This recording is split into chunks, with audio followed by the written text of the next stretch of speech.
Shit. C'est une merde comme moteur, Adala. Goddamn right. Yeah. Non de Zeus. Si ça vous dérange pas, je vais me coucher avant que l'un de vous ait encore une brillante idée pour nous faire tuer. Ou pire, nous faire expulser. You are a slave, Neo. Tiens. Vers l'infini et au-delà. Bonjour à tous et bienvenue sur La Claque, l'émission qui vous propose un retour émotionnel sur 7 œuvres qui vous a bouleversé. Pour la première de notre émission aujourd'hui, nous recevons Ludwig Gobelin. Ludwig, bonjour. Salut. Ludwig, tu es un amoureux de l'image puisque tu es à la fois photographe professionnel et chef opérateur. Et aujourd'hui, nous allons revenir avec toi un petit peu plus en détail sur l'imaginaire des années 80 au travers d'une œuvre qui t'a bouleversé. Avec grand plaisir, on va parler de Terminator de James Cameron, sorti en 1984. Alors pour celles et ceux qui n'ont pas encore vu ce fabuleux film, ça parle d'un futur dystopique où en 2029 à Los Angeles, où il y a une guerre mortelle entre l'humanité et les machines, et les machines ont décidé que pour tuer la résistance humaine pour de bon, ont décidé d'envoyer un tueur dans le passé, The Terminator. le Terminator, tuer la mère du chef de la résistance humaine, Sarah Connor, en 1984. Allez, on reviendra dessus un petit peu plus tard. Pour échanger sur le sujet, nous avons Benjamin Darros autour de cette table. Benjamin, bonjour. Salut. Benjamin, tu es monteur et graphiste à Montpellier et Ouais. tu as fait tes études ici même, des études de cinéma. Oui. À tes côtés, Jordan Constant. Jordan, toi aussi, tu es diplômé de cinéma, Oui, c'est ça. spécialiste des relations franco-américaines et chargé de communication. Oui, c'est mon projet de recherche que j'ai eu quand j'ai étudié aux États-Unis. J'ai eu la chance, grâce à l'université Paul Valéry en échange, et me voilà aujourd'hui pour discuter pop culture. Merci d'être avec nous. Et enfin, Nicolas Dombre. Toi aussi, tu es diplômé en études cinématographiques et tu es actuellement vidéaste professionnel. Oui, bonjour à tous, très content d'être là. Merci Nicolas. Avant de rentrer dans le vif du sujet, nous allons commencer l'émission en musique puisque Ludwig, tu es venu avec un morceau que tu souhaites nous faire redécouvrir. C'est parti, on écoute.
Alors Ludwig, cette musique, tu peux nous en dire un petit peu plus ? Alors Stardust, cet unique morceau du groupe, sorti en 98. Bah, j'ai découvert à cet âge-là. Et il y avait aussi un autre clip qui est sorti justement pour diffuser cette chanson. C'était réalisé par Michel Gondry. Et, un chouette clip d'ailleurs, avec un petit garçon, un avion, si je me rappelle bien. Ouais, un petit planeur. Ouais, voilà, c'est un gamin. Ses parents lui ont offert un planeur. Et en même temps que le gamin il construit son planeur, il voit justement le groupe Stardust gravir les échelons du top 5 à travers MTV. Exactement. Et c'est marrant parce que les autres groupes concurrents, c'était les autres groupes qui passaient actuellement, je sais plus lesquels, mais ils étaient parodiés à souhait, quoi. Voilà. Donc, voilà. Toi, tu as redécouvert la musique, tu m'expliquais il y a pas longtemps parce que le clip est ressorti très récemment et c'est pour ça que tu avais envie de l'amener avec toi. Ouais, voilà, c'est marrant, que ce soit YouTube ou Facebook, ils nous écoutent, attention. Et je lui ai dit, bah, tiens, j'ai envie d'écouter un petit peu les morceaux que j'écoutais à cette époque-là. Ouais. Et là, YouTube, il me met en suggestion, bah, tiens, Stardust, Music Sounds Better With You. Allez, vas-y. Et là, je vois dans les commentaires, le mec qui disait, ouais, c'est sorti en 98. Et 11 ans plus tard, il rediffuse le clip sur YouTube. Et toi, du coup, allez, on va rentrer un peu dans le vif du sujet. Donc je disais, tu es photographe professionnel, Ludwig, tu es aussi chef opérateur. Tout à fait. Tu aimes travailler en musique ? Ouais, d'ailleurs c'est ça, c'est ce qui m'inspire de trouver les séries photos ou même tout simplement trouver le nom d'une série que je fais. Et alors justement, ça c'est que ça m'a permis la musique, ça m'a permis de vraiment m'affirmer dans mon style photo. Donc retour dans le temps, Marty. On retourne c'était en 2013-2014. Au départ, je faisais beaucoup de paysages en termes de photos et j'assumais pas le fait que j'aimais bien les années 80 en fait, parce que dans l'imaginaire collectif, les années 80, c'est le kitsch à souhait, les extrêmes. Donc, tu disais, bah moi j'aime bien, par exemple Terminator, tout ça. On te regarde de haut, t'es la plèbe, toi.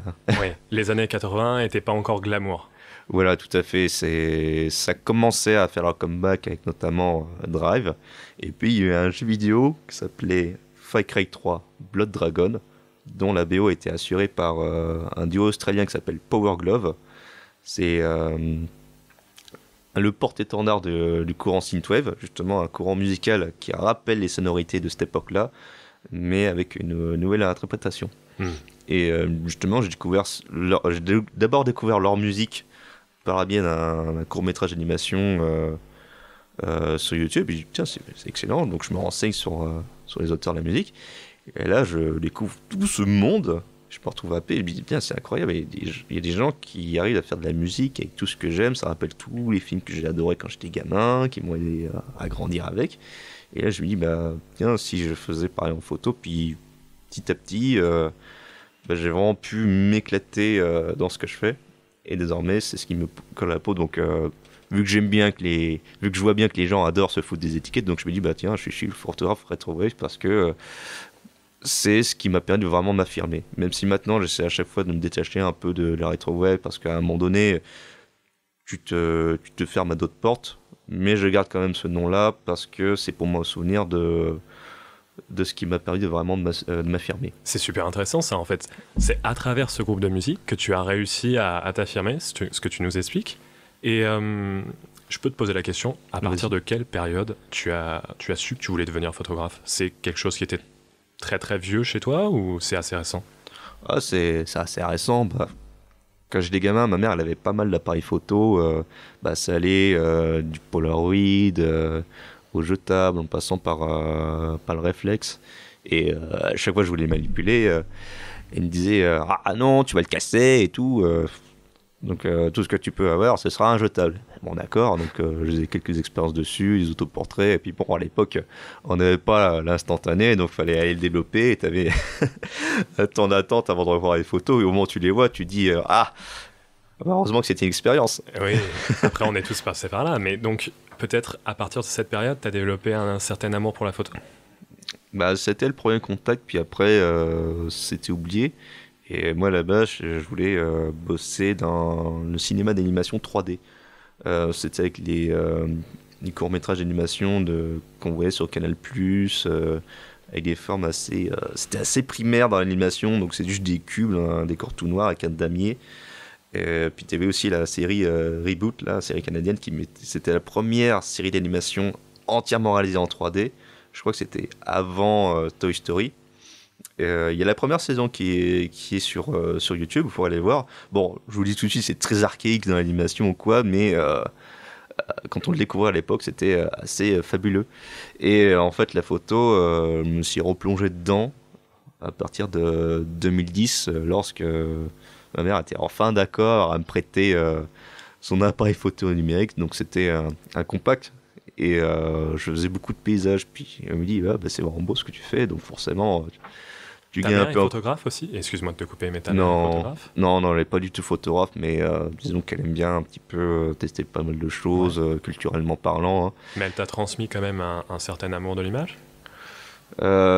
Disons, elle nous poussait à moi et mon frère à se cultiver, parce qu'elle dit ça c'est important, ça permet de découvrir de nouvelles choses. Elle nous poussait à aller dans les musées, à voir des films, à lire des livres. Donc ça, un bon bagage culturel. Donc voilà, je crois que je ne la remercierai jamais assez pour ça. Et puis de 2010, je me suis dit que je vais me mettre un peu à la photo, faire davantage de paysages. Je faisais pas de portrait parce que j'étais très timide. Et donc ensuite, j'ai pas pu aller dans une école de 3D parce que c'était au-delà de mes moyens. Donc je voulais aller à l'essence cinéma Paul Valéry. Mais ils m'ont refusé, donc je suis allé en LEA parce que mes parents me disaient tiens, métier de traducteur, ça rapportera de l'argent. Donc forcément... Plus trop aujourd'hui, oui. Pas sûr que tu aies choisi la bonne branche. Surtout, j'ai une petite dédicace à un ami qui lui a fait le master traducteur. Il y va, dès le premier cours, l'enseignant a dit métier de traducteur, c'est bouché. Après, je te rassure, on a eu la même chose en cinéma, dans tous les domaines aujourd'hui. Mais est-ce que tu te rappelles on va continuer sur ton parcours. Tu te rappelles de la première photo qui t'a permis de t'affirmer en tant que photographe, où tu t'es dit là, ça y est?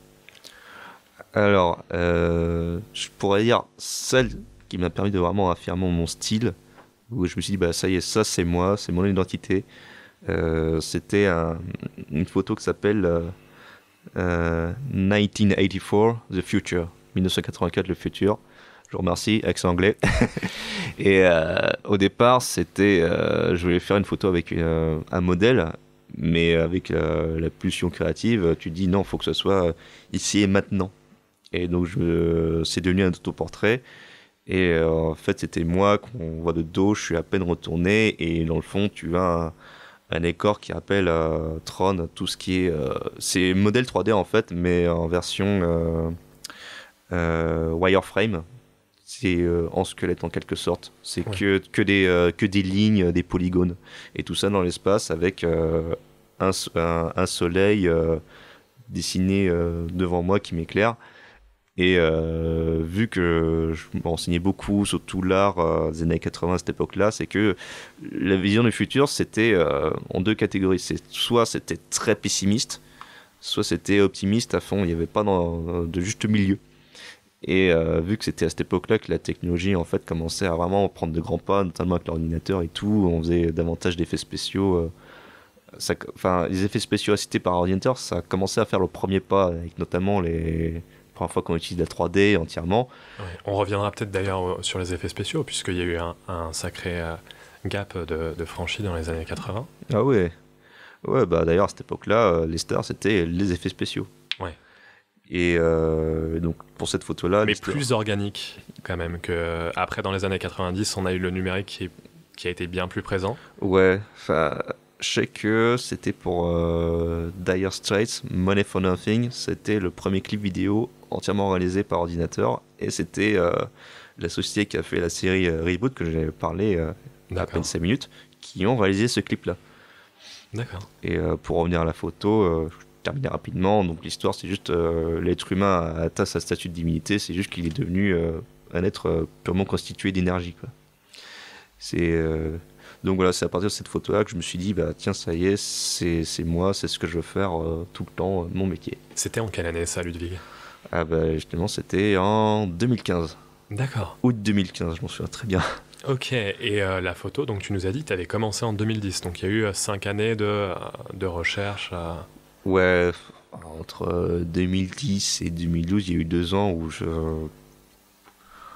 je testais pas mal de choses avec le compact, et puis c'est en 2012, lorsque j'ai fait la licence de cinéma, j'ai laissé tomber la LEA parce que ça me plaisait plus du tout, que j'ai rencontré d'autres personnes aussi passionnées et talentueuses que moi, notamment Jordan, ici présent, et aussi Benjamin. J'ai cru que tu allais m'oublier. Jamais, toujours dans nos cœurs. Et il y a justement un ami qui m'a fait découvrir la photo, qui lui avait 5 ans d'expérience, et m'a aussi également transmis l'amour de la photographie studio. Donc moi qui étais complètement débutant, pour la petite anecdote, c'est que la photographie studio, je me suis orienté dedans parce que pour moi c'était le seul moyen d'avoir une photo nette. Parce qu'à cette époque-là, je galérais à avoir une photo, j'avais toujours une photo floue. Donc voilà, ça c'est les trucs de débutant. Avec les années qui passent, tu te fiches complètement si la photo est nette ou quoi. Tu te dis, tant qu'il y a l'émotion derrière, c'est le plus important. D'ailleurs, quand tu regardes les photographies des illustres, de ceux qui ont marqué l'histoire de cet art-là, la netteté, on s'en fiche un peu. Justement, tu as des mentors, des modèles qui t'ont épaulé ou alors dont tu t'es inspiré? Ouais, alors j'en ai que quelques-uns, ça se compte sur les doigts d'une main. Alors le premier, c'est mon ancien maître de stage qui s'appelle Nigel Brossard, où j'ai passé 2 semaines au sein de son studio. Donc lui, il faisait beaucoup, il fait encore et toujours beaucoup de photographie automobile, donc il travaille fréquemment avec le constructeur automobile Renault. Toujours debout. Et il est de la région? Oui, il est sur Montpellier en 2 semaines réparties sur une période de 6 mois en stage. J'ai tellement appris de choses. Il faisait des portraits aussi, mais je commençais un petit peu à délaisser ça pour vraiment se concentrer sur la photographie automobile. Et c'est vraiment lui qui a vraiment pu me permettre de me lâcher artistiquement parlant, à apprendre la technique en studio, à gérer les lumières, et notamment la retouche. Et c'est lui qui m'a dit ouais, pourquoi tu te retiens sur ça? Mais vas-y, lâche-toi, rock'n'roll. Donc merci beaucoup Yannick si tu écoutes ça. Et deuxième photographe que je suis beaucoup, qui s'appelle Jack Hicks. Alors son nom de famille c'est Hicks. C'est un photographe anglais qui est basé du côté de Londres, et il travaille beaucoup avec la gélate. Et tu peux nous réexpliquer ce que c'est une gélate pour ceux qui ne savent pas? Alors une gélatine, c'est une feuille transparente, colorée, qui permet justement de colorer la lumière. Donc vous le mettez dans n'importe quelle source lumineuse, et la couleur de la lumière se change dans la couleur de cette gélatine. Donc c'est ce qu'on utilise pour, par exemple pour les scènes de théâtre, pour créer telle ambiance, ou même dans le cinéma. Et là en photo, c'est que je crois, si ma mémoire est bonne, c'était justement popularisé fin 70, début 80. Et donc depuis, c'est que avec ce photographe-là, Jack Hicks, c'est que voilà, il travaillait notamment sur la couleur, mais il faisait aussi, il enseignait beaucoup de techniques de photographie, et donc quelques effets que tu pouvais réaliser toi directement en caméra, parce que lui il partit du principe que pourquoi s'emmerder à passer du temps sur Photoshop alors que tu peux le réaliser directement en photo. Après, je n'ai rien contre les gens qui font de la retouche, au contraire, je suis très admiratif de leur travail, parce que vu le temps qu'ils passent derrière pour créer ces choses formidables. Mais moi je trouve que je prends beaucoup plus plaisir à réaliser les effets ou les décors directement en caméra que derrière l'ordi. Mais ça va avec ton statut de chef opérateur aussi. T'aimes beaucoup travailler la lumière, jouer avec la lumière. C'est peut-être aussi pour ça. Tous les photographes ne sont peut-être pas aussi pointus sur la lumière. Ouais, enfin il y en a qui ont vraiment un talent fou pour choisir des cadres, et d'autres qui préfèrent justement l'ambiance, jouer sur la lumière. D'ailleurs, il y a un dernier projet auquel j'ai participé qui s'appelle Batman Savage, réalisé par des potes, Romain Oulès, maquilleur en effets spéciaux, et Joey Rudolph, qui est cascadeur et est également artisan, tout ce qui est dans le cuir, et qui est aussi cascadeur. Je crois que je l'ai déjà dit. Ouais. Je perds un peu le fil des fois. Pas de souci. C'est des Montpelliérains? Ouais, des Montpelliérains, et sur ce projet-là, j'avais réalisé les photographies promotionnelles, et également j'étais directeur de la photographie dessus, et je travaillais en tandem avec un collègue qui lui s'occupait du cadre de ce qui était mouvement de caméra, parce que lui il avait suivi toutes les cascades, donc forcément quand toi tu débarques et qu'on te dit faut filmer une scène de baston, t'as pas suivi les répètes, c'est pas en 20 minutes que tu vas arriver à les filmer. Un petit peu compliqué de se mettre dans le bain, nous. Ouais, voilà, donc c'est pour ça, faut bien communiquer, c'est de faire la part des choses en disant, bon, toi tu fais le cadre, moi je fais les lumières, et justement, c'est que pour ce projet-là, la narration devait se passer à travers la lumière, pour une volonté de vraiment diffuser le projet à l'international avec un minimum de dialogue. Et ça, je trouvais super intéressant, parce que justement, tu joues avec thèse d'éclairage, les couleurs notamment, pour véhiculer ces idées. Et il y a déjà un trailer qui est en ligne, que vous pouvez voir sur YouTube, qui s'appelle Batman Savage. Et le premier épisode sera en ligne le 2 octobre, à l'occasion de la Batman Day qui est déjà passée, mais aussi au prochain film Joker qui sortira. D'accord, super. Et on retient Batman Savage. Peut-être qu'on va parler un petit peu plus de ta claque maintenant, Ludwig, puisque Allez. c'est une œuvre qui te suit au quotidien. Et avant de discuter, on va écouter ton extrait claque, et après on en reparle. Vas-y, t'y pars. Le Terminator est programmé pour s'infiltrer et tuer, moitié homme, moitié machine. Son squelette est un mécanisme de combat hyper sophistiqué, mu par une chaîne de microprocesseurs, invulnérable et indestructible, mais entièrement recouvert de tissu humain. Chair, peau, sang, il fait partie du groupe des cyborgs et essaie de comprendre que le Terminator veut te tuer. Tu ne peux pas lui échapper. Il est programmé pour ça. Il ne connaît pas la pitié, ni les remords, ni la peur. Et rien au monde ne peut l'arrêter. Personne. Et il est ici pour te tuer. Alors Ludwig, cet extrait, tu peux nous en parler un petit peu plus ? À chaque fois que j'écoute, il me fout des frissons, c'est incroyable. Alors cet extrait, ça arrive peu de temps après que le Terminator a repéré Sarah Connor, mais aussi Kyle Reese, le soldat de la résistance humaine, qui était renvoyé à la même époque, en même temps que le Terminator, pour la protéger. Et justement, j'ai parlé de cette scène-là. Alors, si on m'avait demandé à l'extrait, ça aurait été justement la scène où justement tous les personnages se croisent, mais il n'y a pas extrait audio. En fait, c'est juste qu'on entend la musique de la boîte de nuit qui commence à se fondre, c'est en ralenti. Tech noir, non ? Ouais, tech noir justement. Et juste. Oui, parce que à ce moment-là, Sarah Connor ne sait pas qui est Kyle Reese, et elle croit que c'est son agresseur d'ailleurs, puisque il y a déjà d'autres Sarah Connor qui sont mortes, puisque le Terminator a commencé son travail d'extermination. Voilà, parce que le truc, c'est que le Terminator n'a que le nom. Il n'a pas le visage, c'est pour ça que il cherche dans le bottin téléphonique à tous les Sarah Connor et il va tous les tuer automatiquement. Tandis que Kyle Reese, lui, sait à quoi ressemble Sarah Connor parce qu'il a une photo d'elle. Et justement, c'est le nom compte justement dans la boîte de nuit qui s'appelle Tech Noir. C'est pas pour rien que ça s'appelle Tech Noir, justement, c'est référence à l'œuvre en lui-même. Et si un jour vous devez faire découvrir un film à quelqu'un, montrez-lui juste cette scène-là. Il va comprendre, c'est très bien que ça. Il y a deux personnes qui cherchent Sarah Connor, lequel des deux lui veut du bien et l'autre du mal. Et justement après ça, c'est qu'il tente de lui échapper. Et justement cet extrait audio que vous avez écouté, où on entend Kyle Reese dit tu peux pas lui échapper, c'est justement ça permet de dire voilà, le Terminator il est dangereux, il est imposant, on peut pas lui échapper. D'accord. Est-ce que tu peux nous parler un petit peu plus du film, de son développement, d'où est venue l'idée du film pour Cameron ? Alors c'est lui d'un cauchemar en réalité. Alors c'est Cameron, il était envoyé en tant que réalisateur sur un film qui s'appelle Piranha 2, film qui laissait tant bien que mal le retirer de sa filmographie parce que c'est tellement mal passé, il avait tellement marre que voilà, c'est un petit peu son bâtard à lui.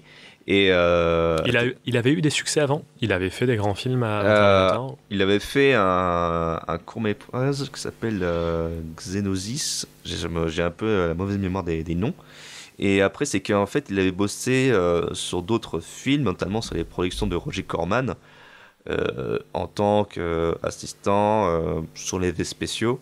Et en fait, c'est que James Cameron s'intéressait à chaque partie du métier, costumier, effets spéciaux, ainsi de suite, qu'il a pu se faire remarquer. Puis ils lui ont dit, si tu veux être réalisateur d'une petite équipe pour justement filmer quelques scènes, vas-y. Et c'est à la suite de ça qu'on lui avait proposé notamment de la réalisation de Piranha 2. Et pour le coup, c'était des producteurs italiens, donc il devait aller à Rome. Et seulement, lorsqu'il a été sur place, on lui a dit désolé, mon petit Cameron, mais on te vire. Allez, salut. Et lui, il était super sympa. Ouais, lui, il était comment je fais pour rentrer parce que je n'ai plus rien, j'ai plus d'argent, j'ai plus faim. Donc, il est dans les restaurants, choper les petites miches de pain qui restaient. Et en fait, c'est que cette expérience-là, ça l'a inspiré pour Terminator, notamment le fait de crever de faim. Ça rappelle les scènes qui se passent dans le futur où tu vois l'humanité en train de mourir, qui essaie de se nourrir de rats pour subsister.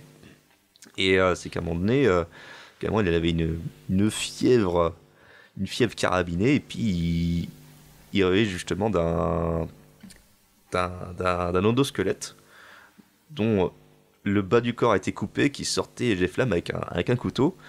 Et la suite de ça, c'est qu'il a décidé de le dessiner. Donc Cameron est un illustrateur vraiment émérite. C'est lui-même qui a fait tous les storyboards. C'est pour le gars, il le fait de A à Z, son film. Et il s'est dit, tiens, c'est incroyable. J'ai trop envie de faire un film dessus, justement. Et une fois qu'il a réussi à rentrer aux US, en discutant avec sa copine de l'époque, Gail Ann Hurd, qui est sa productrice, il lui a dit, écoute, si tu arrives à financer le film, je te vends mon scénario pour $1 symbolique. Et aussitôt dit, aussitôt fait. Et le reste, il y a aussi beaucoup d'anecdotes amusantes à parler autour de ce film-là. Mais d'ailleurs, est-ce que vous autres l'avez vu, ce film ? Oui, autour de la table, peut-être. On va commencer par toi, Jordan. Tu l'as vu, Terminator ? Oui, je l'ai vu et je l'ai même revu hier soir, juste avant de me coucher. Et la première chose qui m'a marqué dans ce film, en le revoyant, c'est que c'est d'abord un très bon film d'action et qu'au niveau de l'imaginaire des années 80, on trouve des choses telles que, ne serait-ce que l'écran, le titre au début du film. Oui, le générique. Le générique, oui. C'est quelque chose qu'on peut retrouver aujourd'hui dans des films et des séries inspirées des années 80. Cette espèce de slow motion sur le titre que l'on découvre petit à petit. Bon voilà, moi je vais pas vous mentir, moi ça me fait directement penser à Stranger Things. Oui. Voilà, c'est déjà une chose importante. Et on peut en parler de beaucoup de choses à propos de Terminator. Je pense que, en n'étant pas fan de l'univers, moi, ce qui me marque surtout, c'est la qualité de l'œuvre à cette époque. C'est-à-dire que, bien sûr, certains effets spéciaux ont un peu vieilli. C'est-à-dire que le Terminator, il a un petit peu une esthétique de Jason les Argonautes, hein, presque. Hein. Mais en tout cas, ça marche toujours. Ouais. C'est la preuve que le film est bon. Alors rappelons que le film est sorti en 84 aux États-Unis et en 85 en France. Ouais, d'ailleurs, qu'il y avait un petit budget qui était classé comme une série B. Et donc, ouais, pour revenir justement, tu disais, ça fait Jason des Argonautes, c'est qu'effectivement, il y a cette partie vers la fin où on découvre vraiment le vrai visage du Terminator, genre ce qu'il y a sous la peau. Et c'est que pour l'animé, c'est qu'ils ont utilisé la technique de stop motion. Et c'est vrai que cette scène-là, c'est apparemment, quand j'ai vu les commentaires de spectateurs, c'est pareil, ça a été une vision cauchemardesque, ça les a traumatisés quand ils étaient gamins. Donc on parle de quelle scène, Ludwig, exactement ? C'est au moment où le Terminator poursuit Sarah et Kyle Reese dans une usine. Oui, d'accord. Benjamin, toi tu l'as découvert quand, le film Terminator ? Je l'ai découvert il y a 3 semaines maximum. D'accord, tu ne l'avais jamais vu avant ? Non, je pensais l'avoir vu, mais finalement non. D'accord, tu avais vu le 2 ? Voilà, j'avais le 2 en VHS et je l'ai un peu poncé. Comme toi, tu as vu poncer le film à l'époque avec le premier. Je l'ai vu très jeune, le 2. Mais non, le premier, j'étais certain de l'avoir vu. Et en fait, quand je l'ai regardé, du coup, il y a 2-3 semaines environ, justement pour me mettre à jour, je me suis rendu compte que non. Et ce qui m'a frappé dans ce film, c'est que oui, du coup, malgré la vieillesse qu'il a maintenant, tu as dit 84 pour sa sortie, si je dis pas de bêtises, il est toujours aussi potable aujourd'hui, à part 2-3 effets visuels comme l'espèce de stop motion Jason les Argonautes et le mannequin pâte à modeler quand il se charcute l'œil et compagnie. Mais bon, on peut pardonner ça parce que c'est un peu l'époque. Mais du coup, oui, c'est un bon film, et même si pour moi il est moins bon que le 2, ça reste quand même un film qui a posé les bases de cet univers-là, et on s'en rend compte tout de suite. Il se passe pas grand-chose, c'est juste un gentil qui veut sauver une demoiselle en détresse qui est poursuivi par un méchant, si on résume à la base de la base. Oui. Mais derrière, il y a tout un univers, il y a tout un contexte qu'on nous balance, et que James Cameron, si je dis pas de bêtises, a su exploiter par la suite. A su exploiter par la suite, surtout dans le 2 où là ça va beaucoup plus loin, et qui aussi le 2 visuellement est beaucoup mieux. Ouais, il est très iconique quand même, le Terminator 1. Il y a énormément de scènes qu'on retient. Et comme tu dis, à la base, ça aurait pu être un stand-alone, mais il s'inscrit très bien en premier épisode d'une saga, surtout avec le 2. On parlera peut-être des autres opus un peu par la suite, mais je pense qu'on a tous été marqués par le 2 autour de cette table. Oui. Nicolas, toi, le Terminator 1?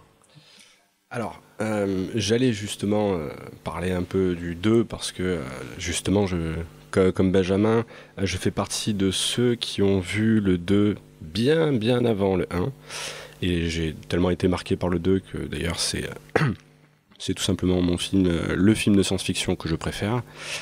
Et donc, quand j'ai découvert le 1, je me suis aperçu que effectivement, le Terminator 1 est une super introduction à l'univers. Mais quand même, j'ai gardé cette idée dans ma tête que le 2, bizarrement, se suffit à lui-même. C'est-à-dire que le 1 m'a pas apporté beaucoup plus, si ce n'est le fait de voir Schwarzenegger en méchant. Oui. Et il me semble que c'était la première fois que je voyais Schwarzenegger en méchant, je trouvais ça très très intéressant. Mais au niveau visuel, donc ce film qui s'inscrit totalement dans les années 80 et le 2 beaucoup plus dans les années 90, même si c'est le début des années 90, je l'ai trouvé vraiment très très bon. Par contre, effectivement, les effets stop motion à la fin du film, j'ai réussi à être touché par ça parce que il y a une esthétique, il y a une lumière, il y a tout ça, mais la stop motion en elle-même, j'ai eu du mal à ne pas en sortir en fait. Benjamin. Voilà, on dit que c'est pas très beau parfois, mais il y a quand même beaucoup de petits trucs astuces. On le voit en stop motion en plan large quand on peut pas le bouger autrement, mais après derrière il y a plein de plans serrés où justement ils ont bougé des vraies parties mécaniques, où là on se rend compte que bon, c'est pas de la 3D puisque c'est du vrai matériel, mais du coup derrière ça marche. Ils auraient mis que ça, on n'avait pas le stop motion, ça marchait pas, donc du coup le stop motion on l'a, c'est moins beau, mais ça aide vraiment à montrer le danger qui arrive, quoi. C'est un peu un passage obligé, comme le Terminator dans le miroir en pâte à modeler un peu bizarre. Ouais, d'ailleurs pour ça, tout ce qui est effets spéciaux, il faut remercier Stan Winston. Merci Stan. Merci Stan qui nous écoute. Qui a d'ailleurs fondé sa propre école d'effets spéciaux, et donc tout ça c'était pareil, il y avait un peu de système D, mais après pour la conception du l'endosquelette, Cameron avait aussi contribué parce que Cameron avait issu d'une école d'ingénierie, donc il voulait vraiment avoir quelque chose d'assez poussé. Comme il disait, il refusait d'avoir l'option C3PO, c'est-à-dire un mec qui enfile un costume de robot. Et donc il avait étudié tout ce qui était mécanisme, ingénierie, et donc c'est lui qui avait dessiné le Terminator. Ouais, c'est lui qui avait dessiné, puis avec Stan Winston, c'est qu'ils ont poussé le concept beaucoup plus loin. C'est que voilà, ils voulaient une dose de réalisme justement dans le personnage en question, même si c'est quelque chose qui existera, mais peut-être bien des années plus tard. Il veut qu'on y croit, que ce soit pas juste une marionnette, c'est tout. Mais ça marche. Aujourd'hui, le Terminator, quand on voit les répliques, alors on a parlé du plan stop motion, c'est vrai, dans le couloir qui a peut-être mal vieilli, mais en soi, la figure du Terminator, ah oui, bien sûr. Personnellement, elle me fait le même effet quand je la vois aujourd'hui que quand je la voyais en étant gosse. Oui, toujours intense. Et puis, même si on continue sur les scènes en effets spéciaux, les scènes d'action, de course-poursuite, et les effets qu'ils ont mis en faisant exploser le camion, c'est quand même superbe. C'est-à-dire que je n'ai rien trouvé à dire sur ces scènes-là. Elles sont extrêmement, presque modernes, j'ai envie de dire. Et d'ailleurs, ça, pour le camion, c'était un modèle réduit. Et ils ont mis à charger un maximum d'explosifs pour que on puisse vraiment croire que c'était un camion à échelle 1/1 qui explose. Donc c'est beaucoup de belles trouvailles. Puis aussi la dernière scène où, par exemple, le Terminator est écrasé par une pression hydraulique, où on voit justement son œil scintiller. Pour la fumée, j'en sais que dans les commentaires audio, ils disaient en fait, c'est qu'on avait pris des cigarettes et on n'arrêtait pas de souffler. J'allais faire une blague là-dessus, mais finalement, c'est ça. Ouais, c'est tout à fait ça. Donc voilà, c'est pourquoi s'emmerder à faire des gros trucs travaillables. Finalement, c'est des trucs assez simples. Si c'est simple, ça marche, c'est ça qui est efficace, quoi. Après, on dit il y a un plan ou deux qui n'ont pas marché, mais comme disait Jordan, le film en lui-même tient la route encore aujourd'hui. Il tiendra la route encore dans des années. Nicolas, cette scène du commissariat, elle est géniale. Ah oui. Elle est géniale avec cette idée vraiment de... En fait, on est en sécurité nulle part. Et là, ça. Pour le coup, la figure du Terminator, elle est frappante, quoi. Il est là pour venir... Le film est très très bien rythmé. Je trouve le film très très bien rythmé. Aujourd'hui, il y a des films... on va peut-être parler un tout petit peu de Blade Runner, mais Blade Runner, il a un rythme très très lent, assez dur aujourd'hui. Le premier ou le deuxième ? Le premier. Blade Runner est un peu lent. Terminator est très bien rythmé. Moi, quand je l'ai revu, donc c'était la 3e fois, je me suis pas ennuyé une seule minute. Il est vraiment excellent. On va peut-être revenir aussi sur la musique. Oui, la musique de Brad Fiedel. D'ailleurs, ça aussi, c'est... Dès le générique. Ouais, c'est... d'ailleurs, la musique, c'est en elle-même un des pans des années 80, parce que c'était la musique au synthé. Typique de l'époque, ce n'est plus la musique orchestrale, c'est tiens, on va faire la musique électronique. Puis Brad Fiedel, il s'est dit j'ai toujours pensé la musique comme le thème comme un battement de cœur mécanique. Et ça marche bien. Ouais, c'est super efficace, c'est pour dire j'ai en sonnerie de téléphone, fan jusqu'au bout. Un peu stressant comme sonnerie quand même. Ouais, mais au moins ça encore, dit... il l'a pas en réveil. C'est quand sa mère l'appelle en fait. Oh merde. D'accord. Et on parle de la musique, on parle de l'audio. Toi, VF ou VO ?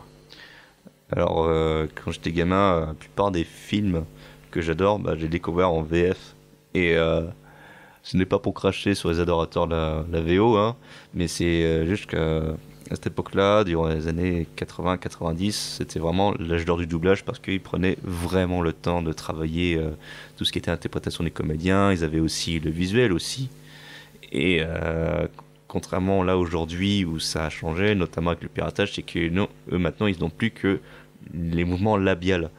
Et ils ont très peu d'informations, donc après pour tout ce que vraiment se mettre dans la peau de comédien dans lequel ils doublent, c'est un peu plus compliqué, mais... Ils ont beaucoup moins le temps aussi.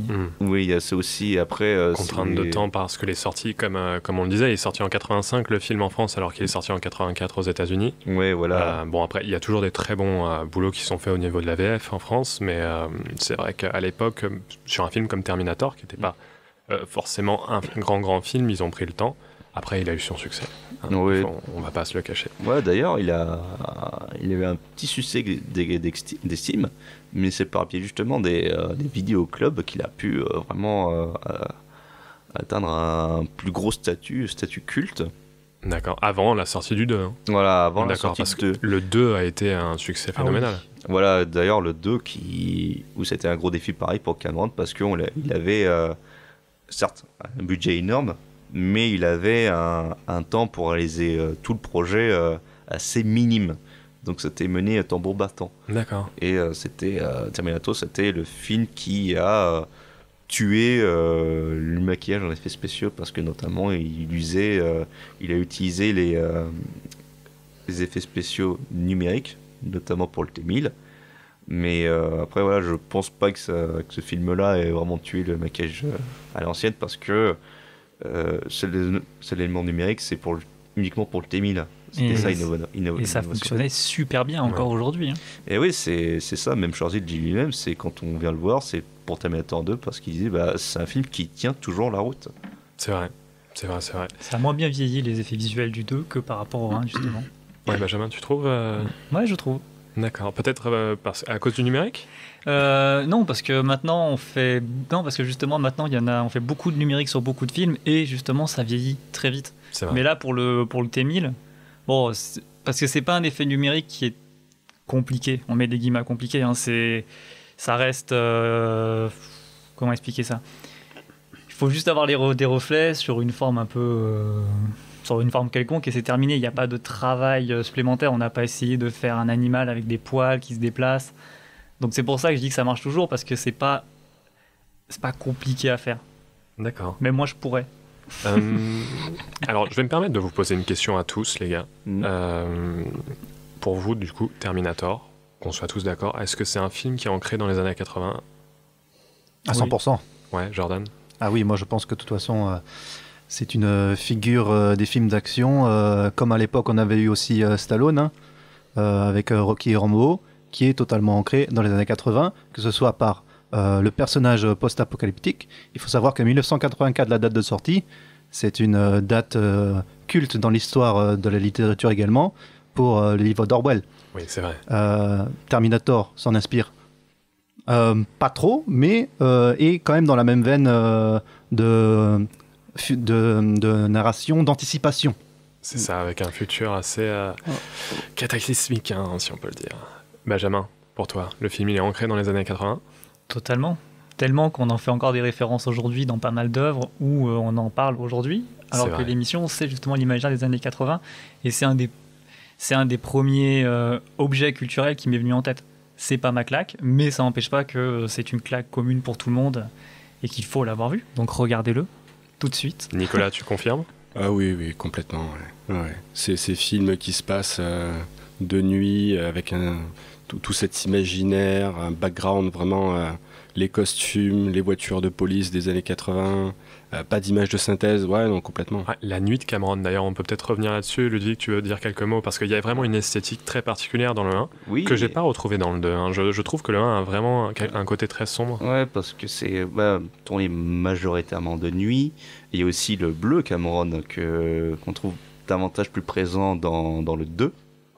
Donc un bleu acier pour rappeler justement le Terminator. Mais c'est que dans le premier, c'est que en termes de la lumière, c'était beaucoup une lumière dure et c'était un rendu métallique. Donc forcément, on parle justement de la technologie qui est en train de nous dévorer, qui devient dangereuse. Donc, en lumière, c'est parfait, quoi. Oui, et en plus, tout le film, c'est dit dès le panneau d'introduction, se passe presque en une nuit, en fait. Hein, donc, ouais, presque en une nuit. Puis d'ailleurs, les scènes tournées à Los Angeles, c'est dans les quartiers craignos. D'accord. Donc, raison de plus. Ça a été tourné à Los Angeles, même. Ouais, Los Angeles, et il y a certaines parties de quartiers de résidentiel. Je crois que dans certaines scènes, ils n'avaient même pas l'autorisation. Et il y a une scène à un moment donné où il y a justement le Terminator qui s'empare d'une voiture, il brise la vitre. Ça, normalement, c'est qu'il n'avait pas le droit. D'accord. Ça a paniqué pas mal de gens. D'ailleurs, Schwarzy lui-même, il n'y croyait pas trop au film au départ. Parce que une fois, il était interviewé, il était encore dans le costume, puis on lui demandait... c'est qu'est-ce que vous tournez? Et puis il disait bon, c'est juste un petit film de merde. Je pense qu'il avait l'habitude à l'époque, hein. Hercule à New York, on s'en souvient. Ouais, Jordan. Voilà. Et pour le Terminator en lui-même, au départ, il voulait prendre quelqu'un d'autre. Il y avait Lance Erickson qui s'était proposé. Alors dans le film, finalement, il jouera un des inspecteurs de police qui enquête justement pour retrouver la vraie Sarah Connor et la protéger. Et pour le casting, c'est qu'il avait rendez-vous dans un bâtiment au 2e étage. Et le mec, il avait pris un imperméable, il avait mis l'aluminium dans ses dents qu'ils avaient collées, et puis il rentrait pas, non pas dans le bâtiment, mais par l'échelle extérieure. Il rentrait par la fenêtre. Et là, le directeur de casting, il avait une frousse pas possible. Il disait, c'est pour le rôle. Donc bon, finalement, ils l'ont relégué au rôle de l'inspecteur. Et après, chose improbable, il voulait prendre O.J. Simpson pour le rôle. Oui. Et il disait, non, il est trop gentil. Ouais. Comme quoi, il y a Schwarzenegger qui s'est trompé sur le film, et du coup Cameron aussi, qui s'est trompé sur O.J. Simpson. Ouais, Schwarzenegger qui, lui, voulait incarner Kyle Reese, mais Cameron aurait été bizarre. Hein. Voilà, Cameron lui en a décidé parce qu'il voyait sa carrure, elle était impressionnante. Il me dit non, fais le Terminator. Donc c'était une grosse engueulade.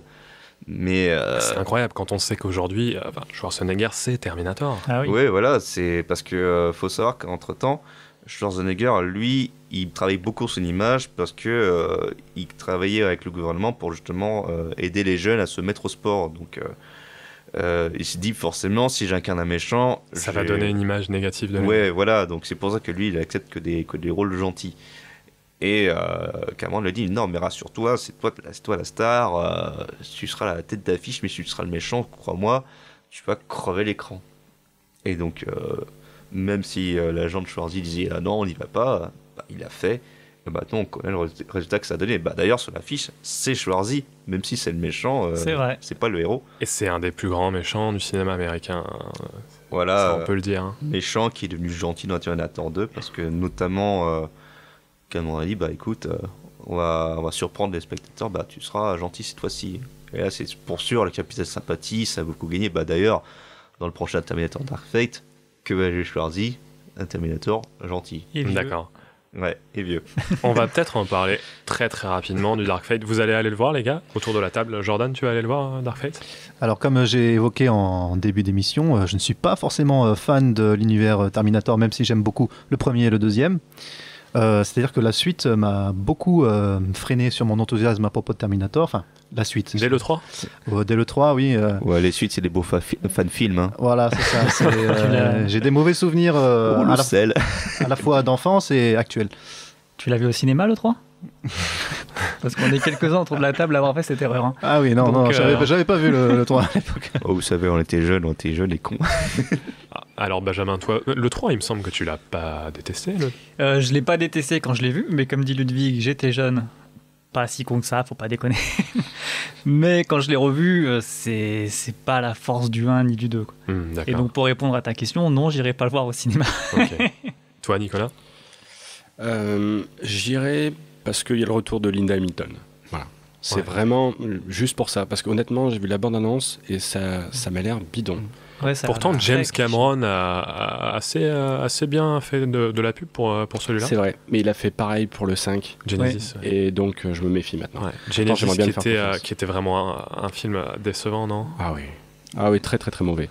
Enfin, voilà, c'est subjectif, hein, mais je l'ai trouvé très mauvais. Alors que le 4... bien qu'il était totalement différent et que personnellement j'ai pas aimé, il apportait quelque chose d'assez solide. Le 5, il envoie tout péter. Il avait une esthétique intéressante, Terminator Renaissance, je trouve.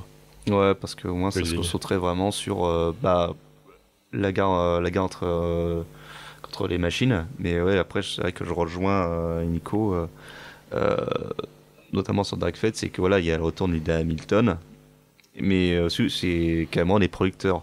Et contrairement à Genesis, où là, il est juste là prouver le projet. Mais bon, si vous regardez la vidéo, ça sent qu'il y a le gros chèque derrière pour financer. Il a prouvé la thune, ouais. Ouais, voilà, il a prouvé la thune. Mais ça sentait direct. Voilà, t'as besoin de financer. Mais là, pour Dark Fate, vu qu'il est producteur, puis qu'aux US, le producteur a toujours le dernier mot. Donc là, je me dis, il y a espoir. Mais voilà, juste pour le plaisir de revoir Linda Hamilton, je serais curieux d'aller le voir. Bon, c'est à voir alors. On va peut-être enchaîner avec ta claque sur les années 80, Benjamin. Ouais. On va commencer par un petit extrait, et puis tu nous en diras quelques mots après. C'est parti. We're sorry, you have reached a number that has been disconnected or is no longer in service. We're sorry, you have reached a number that has been disconnected or is no longer in service. We're sorry. Error. Please check the number and try your call again.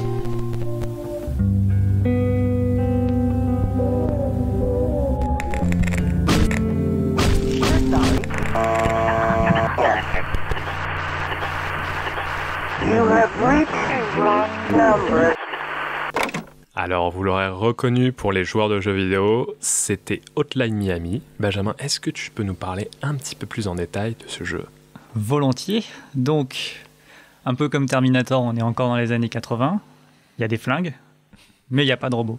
Je suis désolé, Ludwig, si jamais ça te plaisait. Ça fait mal à mon petit cœur. C'est pas grave, t'inquiète pas. Donc, Hotline Miami, c'est un jeu qui a été créé par Denatone Games et édité par Devolver Digital.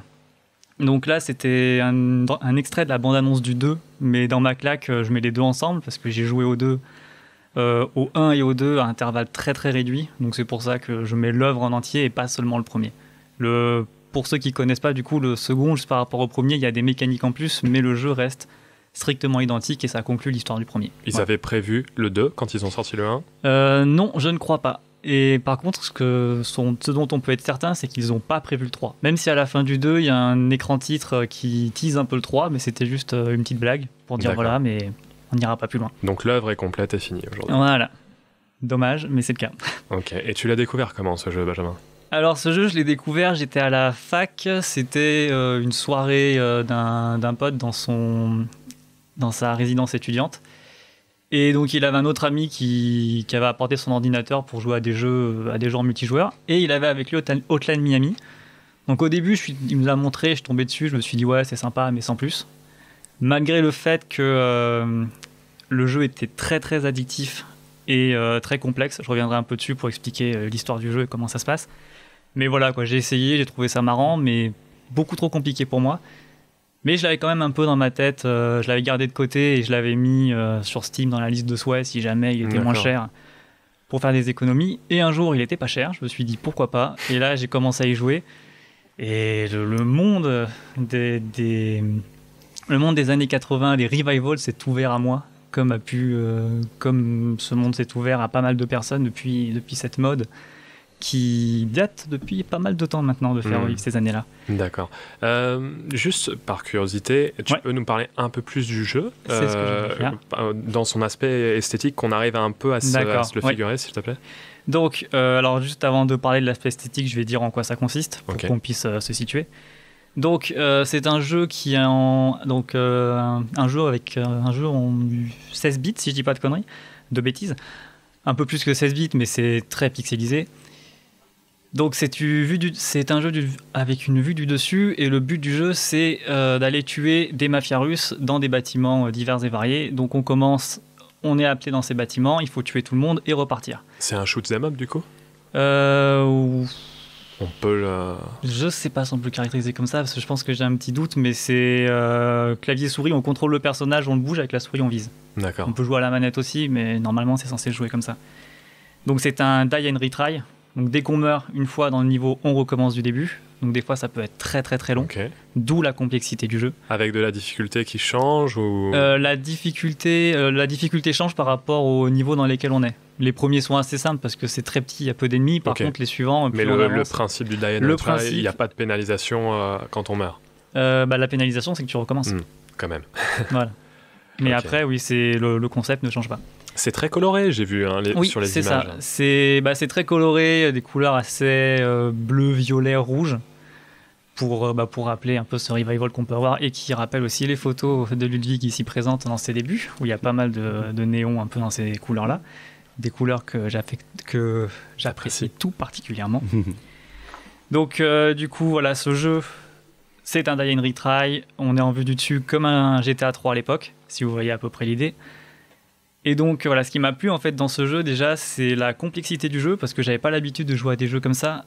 Et donc le fait de se surpasser, de se dire ok, il faut que je me concentre, il faut que je sois focus parce que généralement les jeux auxquels je jouais, c'était plutôt pour me divertir.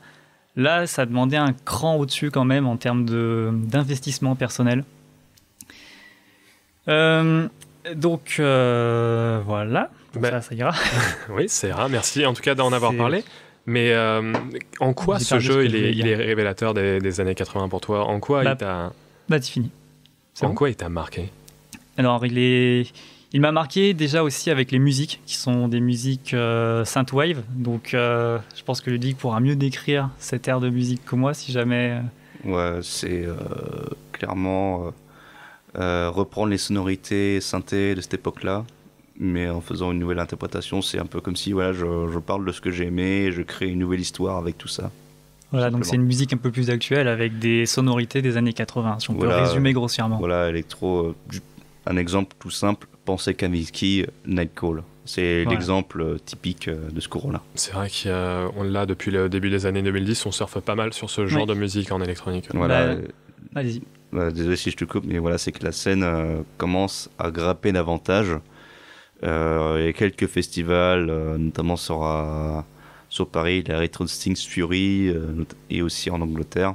Puis il y a des artistes qui font quelques tournées aux US, mais dans ce milieu-là, il y a majoritairement des Français. Ouais. Et donc, du coup, voilà, donc Hotline Miami aussi a été inspiré par le film Drive, justement. D'accord. Donc, la boucle est un peu bouclée.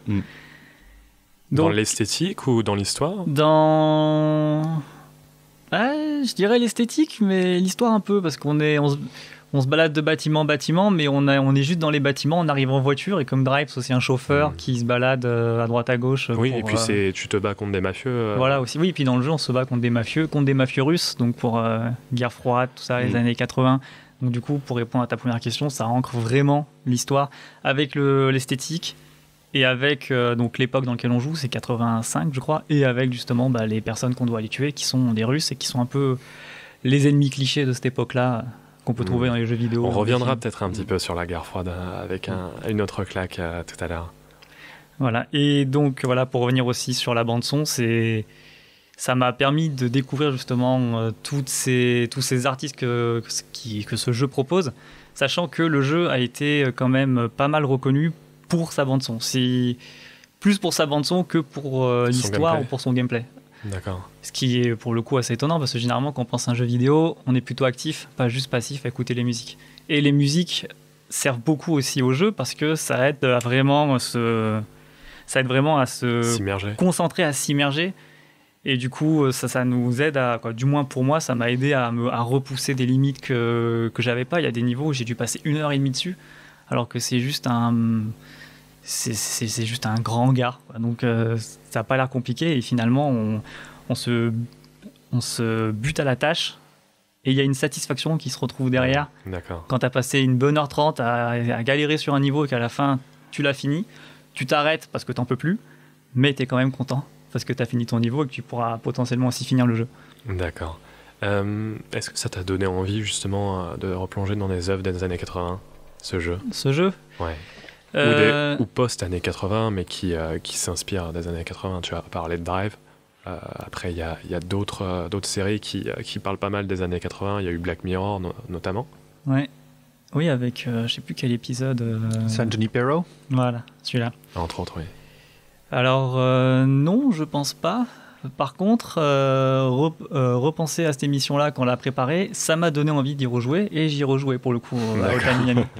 Donc après, puis c'est un jeu qui se fait très rapidement. Le premier, il se finit Combien d'heures ? Alors comme je l'ai fait 2 fois, j'ai regardé les heures sur Steam, j'en suis à 10 heures, donc j'ai dû le faire en 5 heures la première fois, et le second se fait en 8 heures. Après, c'est une bonne durée de vie pour un jeu du genre 5 à 8 heures. Ça dépend en fait. Si on est bon, ça se fait vite. Si on est comme moi, ça se fait un peu plus lentement. D'accord. Donc tu nous le conseilles à tous. Je vais faire un rapide tour de table. Est-ce qu'il y en a d'autres qui ont joué au jeu ? Ouais. Ouais, Ludwig ? Ouais. Tu peux nous en parler ? Ton expérience, c'était très 80s pour toi ou... Ouais, c'était pas dans le sens kitsch, mais c'était vraiment... Ah non, c'est pas kitsch du tout, c'est ça qui est bien. Ouais, c'est que c'est beaucoup plus sérieux, et puis ça te mettait vraiment dans la scène nature à gage en fait, qui doit justement éliminer ces mafieux russes avec les moyens du bord. Et c'est vrai que dans le gameplay, c'est du die and retry. C'est faut que tu viennes bon, get good, comme disent les gamers. C'est pas un jeu qui va te prendre par la main, c'est t'apprends en échouant. Mais c'est comme les jeux auxquels on jouait quand on était jeune en fait.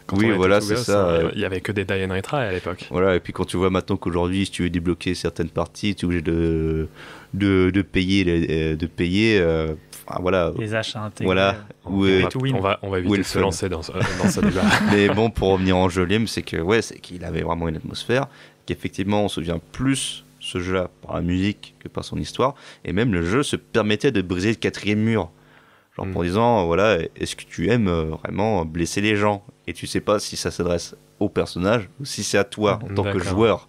Parce qu'il faut savoir que le personnage, du coup, comme il est un peu fou, donc il voit d'autres personnes lui parler qui sont pas vraiment présentes, donc du coup comme les personnes lui parlent à lui directement, donc nous parlent à nous.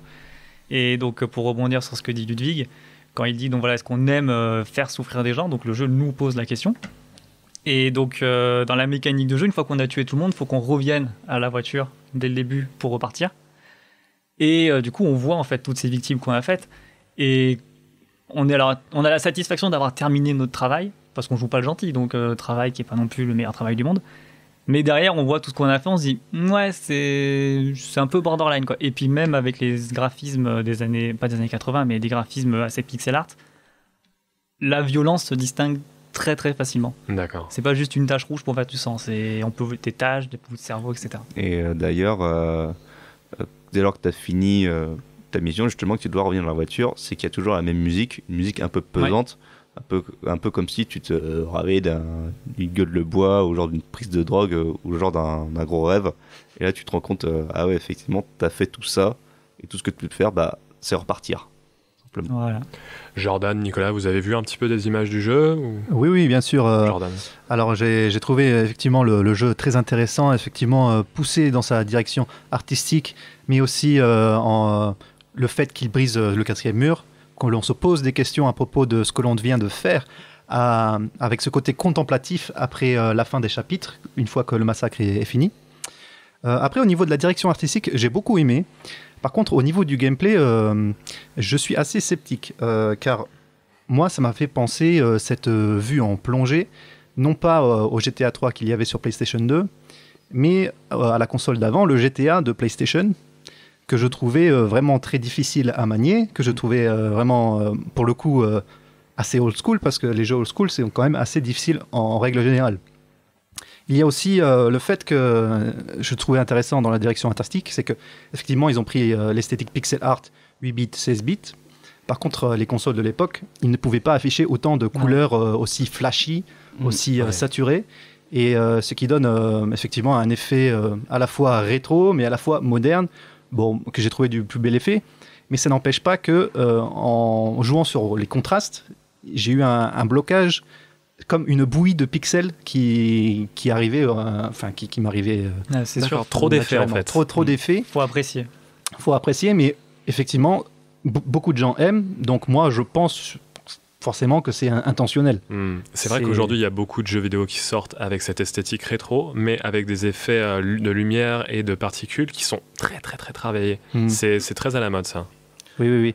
Et effectivement, et ça joue aussi sur l'atmosphère pesante du jeu, effectivement. À essayer, moi je pense que je passerai dessus, mais sur plein de gens, je pense, s'éclateront. D'accord. La musique, sinon, ça t'a plu aussi Oui, la musique, rien à dire, effectivement. Synthwave, Vaporwave, je les connais pas toutes exactement. Toute la wave possible. Toute la wave possible, New Wave. Très bien. Simpson Wave. Il y aurait beaucoup de choses à dire sur tous les camps, parce qu'il y a Synthwave, puis après d'autres sous-courants. Il y a un site français qui a parlé justement de ça, ça s'appelle Synthperia, que pour trouver sur internet. Ils ont fait un dossier très complet où ils parlent justement de chaque courant, qu'est-ce que ça veut dire, les sonorités et leurs origines. D'accord. Nicolas, est-ce que tu as eu le temps de regarder un peu les images ? J'y ai pas joué, j'ai pu voir un peu le gameplay sur YouTube. Et alors de ce que j'ai vu, c'est vraiment un gameplay à l'arsenic. On est d'accord, oui. Hein, ça shoot dans tous les sens, c'est vénère, ça va très très vite. Parce que le but du jeu, c'est de faire aussi le meilleur score comme les jeux à l'époque. Donc c'est accessoire, mais si on a vraiment envie de faire le high score, il faut y aller à fond, faut provoquer les ennemis, prendre leurs armes, leur tirer dessus. Donc ça se passe très très très très vite. Ouais, c'est de la performance. Comme tu dis à l'arsenic, c'est exactement le bon mot. Ouais. Alors par contre l'esthétique des années 80 complètement. Hein. Enfin, moi j'étais vraiment bluffé par ça. La vue plongeante me dérange absolument pas. Après c'est pas le genre de jeu vidéo auquel je jouerai, ça va un peu trop vite pour moi. D'accord. Ok, super. Benjamin, peut-être tu veux rajouter un truc sur... Juste, du coup, sur YouTube, il y a un documentaire qui s'appelle The Hotline Miami Story, qui est une interview des créateurs du jeu, des développeurs et des artistes qui ont fait la musique. Ça dure 30 minutes. Si vous avez joué au jeu, allez-y, c'est une mine d'informations. Si vous n'avez pas joué au jeu, allez-y, c'est une mine d'informations. Et c'est toujours intéressant, mais c'est en anglais. Donc, avis à ceux qui ne savent pas parler cette langue. Il y a quand même des sous-titres, vous pouvez vous amuser à traduire. Super. Bon, merci beaucoup Benjamin pour cette claque. De rien. On enchaîne tout de suite avec ta claque, Nico. On va écouter l'extrait et puis on va en parler juste après.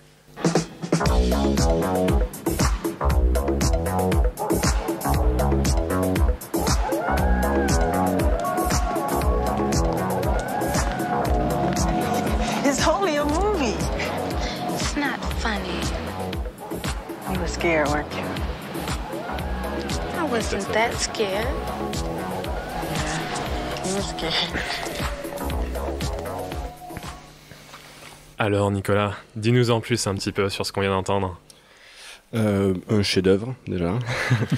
Sans concession autour de la table, je pense. Ouais, alors un vrai chef-d'œuvre musical. Mais donc ma claque, voilà, c'est vraiment ce clip qui... On va préciser Thriller pour ceux qui n'auraient pas reconnu. Voilà, ouais, le clip de Michael Jackson. De Michael Jackson, réalisé par John Landis. Donc John Landis, qui est un réalisateur qui vient du cinéma, et ce que je trouve très intéressant, avant de parler de ce que ça me fait personnellement, c'est que du coup Michael Jackson en fait récupère donc quelqu'un qui vient du cinéma pour vraiment exporter son langage musical et pour proposer un visuel en plus de tout ça, quoi. Et ce clip est vraiment exceptionnel sur beaucoup de points. Alors moi c'est ma claque parce que quand je pense à l'imaginaire des années 80, je pense tout de suite à ce clip. Il y a cet hyper contraste que je retrouve en fait dans beaucoup d'œuvres des années 80, surtout les œuvres de science-fiction fantastique. Et du coup, là vraiment, c'est poussé à l'extrême dans le clip. Et donc, pour faire éclore en fait un maximum d'imaginaire, c'est vraiment génial. Et donc là, c'est merveilleusement bien réalisé. Et puis cette mise en abîme des 2-3 premières minutes que je trouve absolument géniale.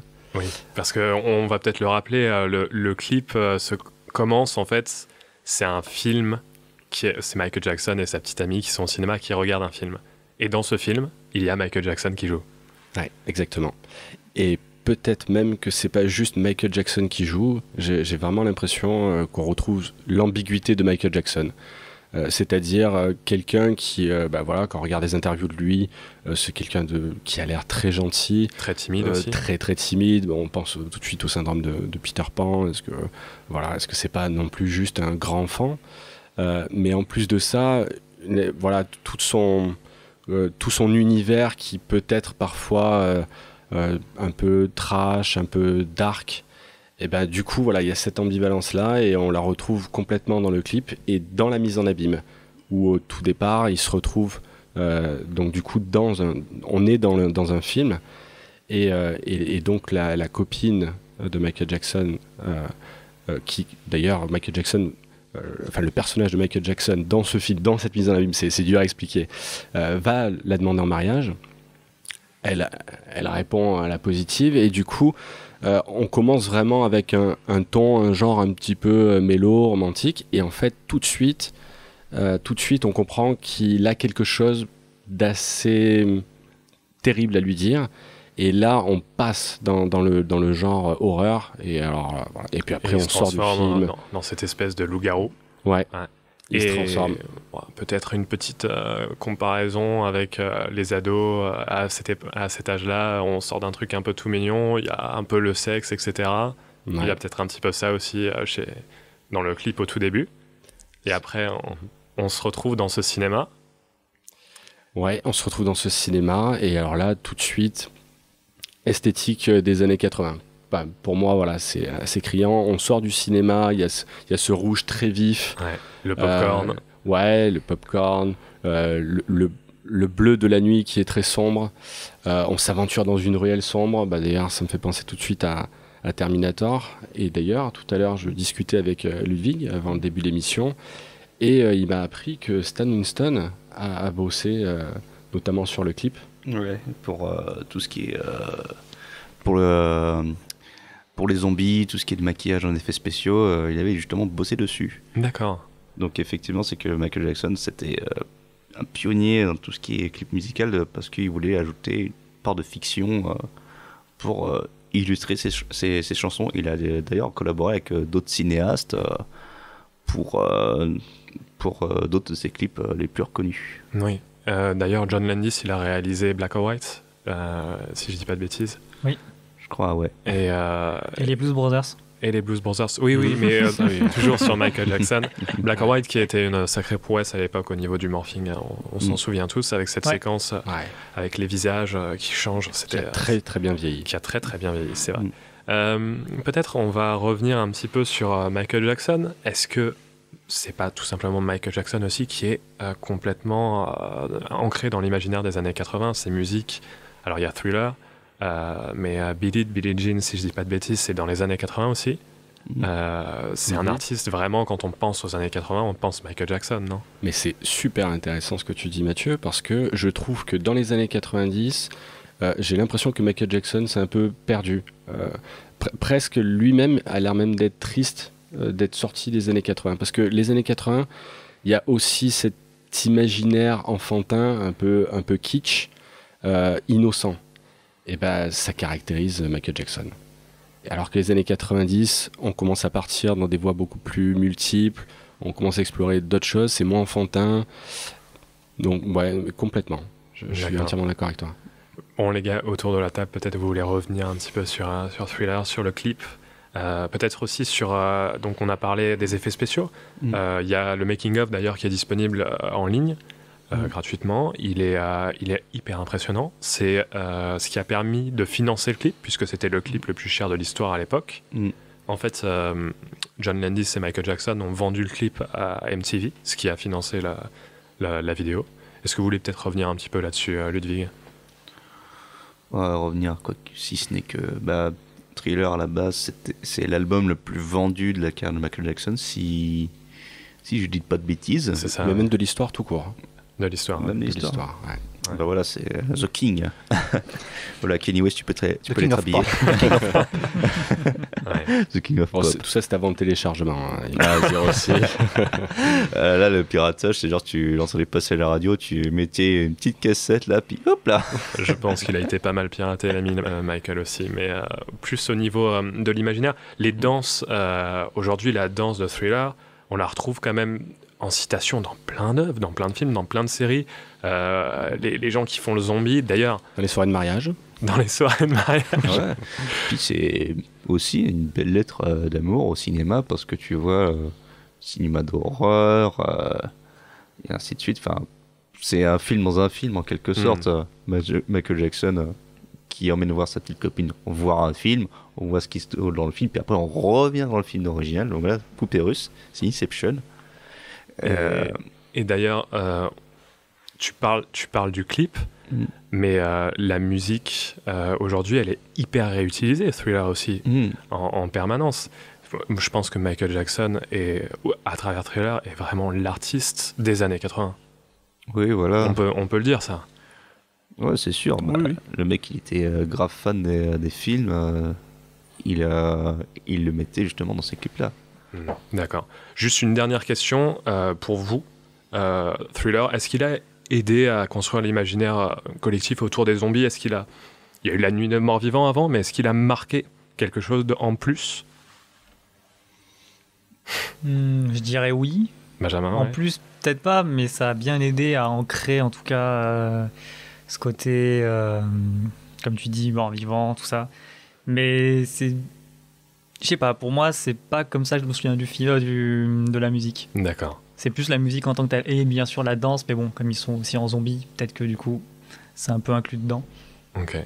Jordan, est-ce que tu veux dire 2-3 mots sur l'œuvre? Oui, moi, ce qui me marque dans l'œuvre de Michael Jackson, c'est surtout qu'il a été aussi précurseur. Il a en quelque sorte un petit peu amené la musique noire pour un public blanc. C'est-à-dire qu'en fait, avant, on avait la musique Motown, c'est là où Michael Jackson avait commencé, avec les Jackson 5.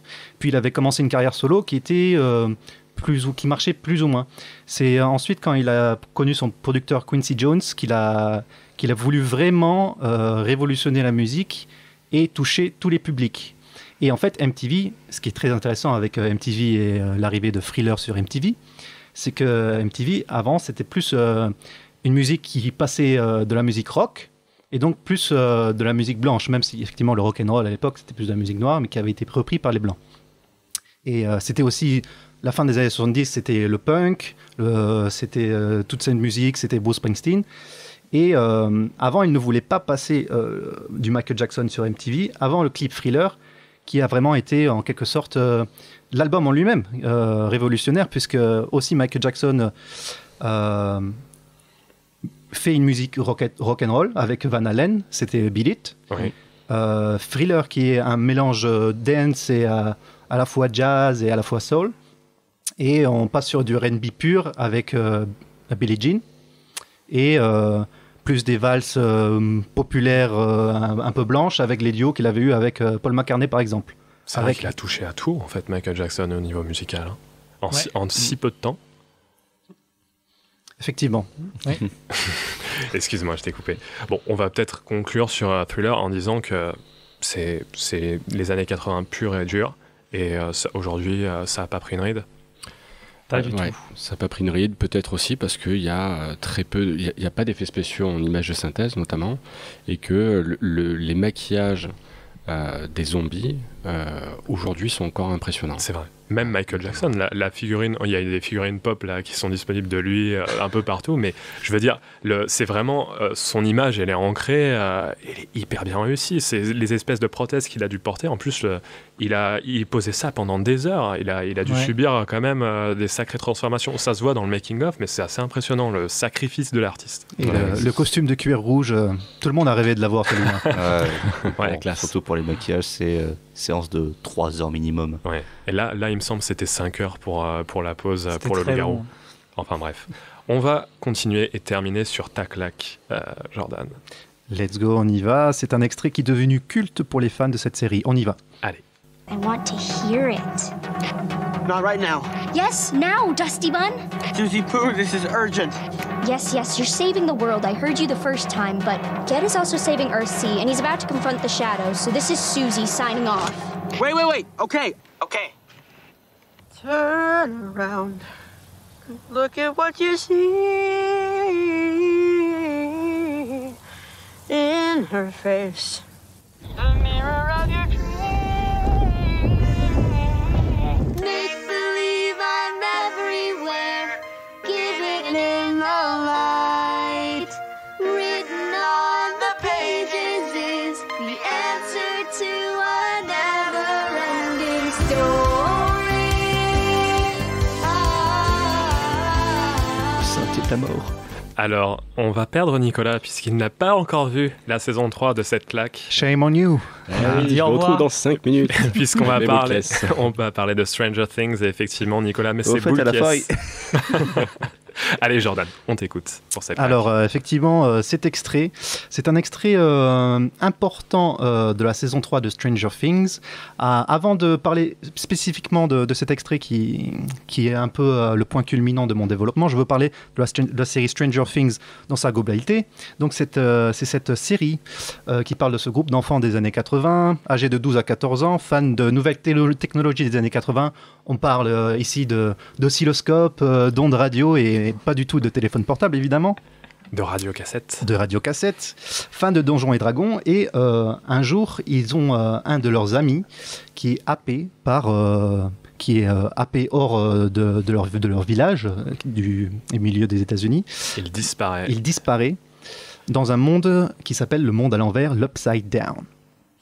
À partir de là, beaucoup de choses inspiré d'un monde horrifique, fantaisiste, va arriver dans ce monde de cette société américaine, dans cette petite ville de Hawkins, Indiana. Donc effectivement, c'est une œuvre nostalgique inspirée par les films d'aventure avec enfants que l'on avait dans les années 80. On pense aux Goonies, on pense aux films de Spielberg, on pense par exemple à E.T. Bref, l'intérêt, c'est qu'à travers un format de série moderne qu'on peut avoir sur Netflix, et donc une œuvre bien plus longue en termes de visionnage, c'est beaucoup d'heures de visionnage, on va mélanger ces différents symboles, aspects des années 80 en prenant le temps de digérer la nostalgie. Par exemple, un film qui est sorti très récemment et qui jouait un petit peu sur la même corde, c'était Ready Player One de Steven Spielberg. C'est vrai. C'était un film de 2 heures. Et bon, de la référence, on en a eu, mais c'était plus du name dropping qu'autre chose. C'est-à-dire que c'était fait exprès, c'était intentionnel, mais c'était beaucoup à digérer en l'espace de 2 heures. Oui, c'était un petit peu le principe du film. Et c'était plus centré sur les années 80, début 90 aussi, beaucoup. Oui. Alors que Stranger Things est vraiment situé dans les années 80, puisque ça se passe dans les années 80. Oui. Ce qui sera intéressant, cependant, dans cette saison, c'est que cette saison... La saison 3 Ouais, la saison 3 s'ouvre et s'expand à un futur proche et annonce une saison 4. C'est-à-dire qu'on peut déjà anticiper ce que ce groupe d'enfants pourrait vivre plus tard dans les saisons prochaines. Tu parles par rapport aux événements historiques ? Aux événements historiques. Oui, puisque la série s'inscrit vraiment dans le contexte de la guerre froide. Voilà, là, c'est pour ça. le coup, avec les Russes, Surtout c'est cette vraiment saison 3, méchant. Oui, on a vraiment l'aspect guerre froide qui... Et donc, un des intérêts de la série, pour moi, c'est effectivement suivre ces enfants ils ont 12-14 ans durant la première saison et ils grandissent. Et on se doute effectivement qu'ils vont vivre des choses que les adolescents ont tous vécues, c'est-à-dire des histoires d'amour, des doutes, l'amitié, tout ça, mais à travers d'une esthétique des années 80. Oui, et puis sur un registre très fantastique. Hein. Un registre très fantastique. On retrouve la musique un peu synthétique de John Carpenter, parce qu'effectivement, c'est une série d'aventure, de découverte, mais c'est aussi une série horrifique, Stranger Things, il ne faut pas l'oublier. Et cette saison fait la part belle à un style de film horrifique, c'est le Body Snatchers. C'est-à-dire que le grand méchant de cette saison s'appelle le flagelleur mental et est une entité qui prend contrôle des différents corps et notamment de l'entourage des protagonistes. D'où le Body Snatcher. D'où le Body Snatcher. Donc, effectivement, on suit les protagonistes qui sont nombreux à travers 3 trames principales que j'ai pu noter. C'est-à-dire qu'on a une enquête policière et journalistique à la Blowout de Brian De Palma, un petit peu.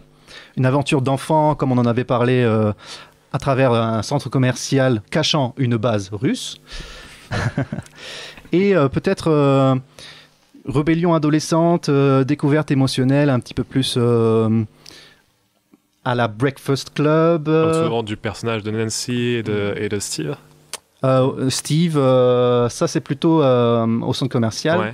Et l'histoire d'amour, c'est plutôt Eleven et Mike, par exemple. D'accord, ok, parce qu'il y a aussi cette espèce de relation qu'entretient Steve avec sa collègue de travail. Oui, bien sûr.